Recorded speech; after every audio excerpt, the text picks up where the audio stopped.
If it's dying and you know it, drive some more. If it's dying and you know it, drive some more. If it's dying and you know it, just run it till you blow it. If it's dying and you know it, drive some more. Hello YouTube, AutoDreamer77 here again, with a quick update for you. I haven't been uploading recently because I've been a very busy fellow.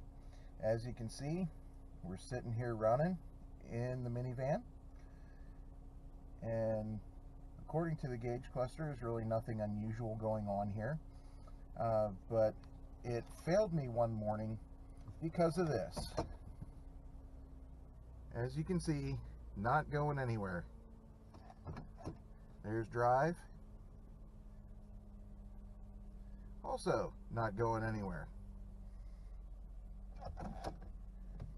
So what this means is the transmission has officially blown in the minivan, and therefore I can no longer drive it, which put a serious hurry up on the project with the F-150. So I'm sorry I didn't catch everything I needed to on that, but I had to get it going, and everybody knows that anything you do while filming takes longer than just doing it, and I had to have the vehicle as soon as possible. So I went ahead and did so. I'll give you an update on what happened with my getting the vehicle ready.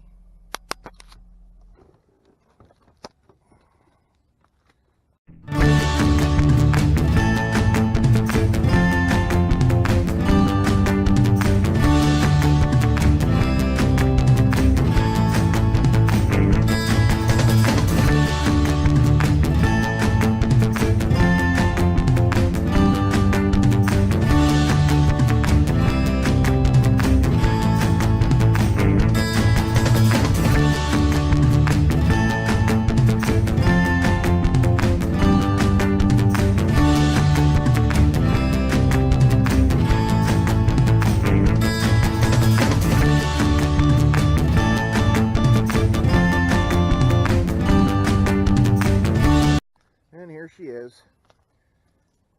I had to go ahead and do a hurry up on the other rocker, which it is legal in PA to use duct tape, because all they're really concerned with is that loading and unloading from the vehicle, you do not cut yourself, or no one else can cut themselves on the metal.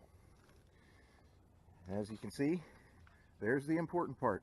She's legal. Now I'll take a seat in the truck due to the rain, and I'll let you know what exactly was involved in getting there. Okay, so what was involved to get the truck going? Well, I had fixed vacuum leaks, and as I had said in a previous video, all it really was a couple of small vacuum leaks, I think. Although the one oxygen sensor doesn't look just perfect, but you know, I'm going to see. There's nothing pending on that. There were no pending codes after fixing the vacuum leaks, but I had noticed on the PIDs on the scanner that the mass airflow sensor and one oxygen sensor were not functioning as best they should have. The mass airflow sensor had a reading of a positive, I think it was 0.4 G of air coming through, when the key was simply in the on position and the engine was off. So it was out of calibration. The oxygen sensor, when you watched the four sensors working, there was one and it didn't quite stay still, but almost. And I had a real concern about that, but I was able to put about 80 miles on the truck with no light. So I tried to run it into my favorite inspection station, and instead of getting an inspection that day, I paid for everything and I got a paper that said fail, because there was more work to be done due to the fact that, being in a hurry, I didn't check everything over 100% underneath. There was one rusty brake line that when they pushed on the brakes, it actually blew the line and had to be replaced. And also the oxygen sensor had reared its ugly head as a code. So I allowed the shop to do those two things because I was out of van. So once they were done with those, then it was time to log some miles and try to get up to 100 miles with no codes. I think it was 15 miles from the station. I got another code for, I believe it was still lean bank 1 and bank 2. And at that point, I went ahead and replaced the mass airflow sensor because I had seen earlier that it was not reading 100% correctly.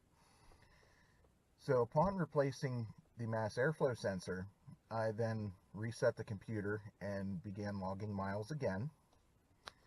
And I got up to, I think it was about 75 miles out of the 100, and I got a code for lean bank 1 and bank 2.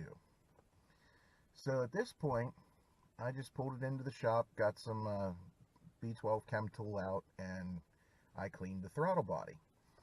Now, when I saw this throttle body, the little hole in the plate that allows the idle air control to meter the air going by was so scummed up with dust and dirt that it was about, I'd say total distance across the hole was about an 1/8 inch shorter than it should have been. And you know, that hole's only about a 1/4 inch to start with, so that was a significant restriction. So upon cleaning the throttle body, I again reset the computer, and I was able to get my 100 miles on, and now it's inspected. So yeah, as you can see, the truck is good to go. No check engine light. Everything's within normal parameters. There's a slight rough idle. I'll probably end up cleaning the idle air control valve before long. But as of right now, yeah guys, she goes.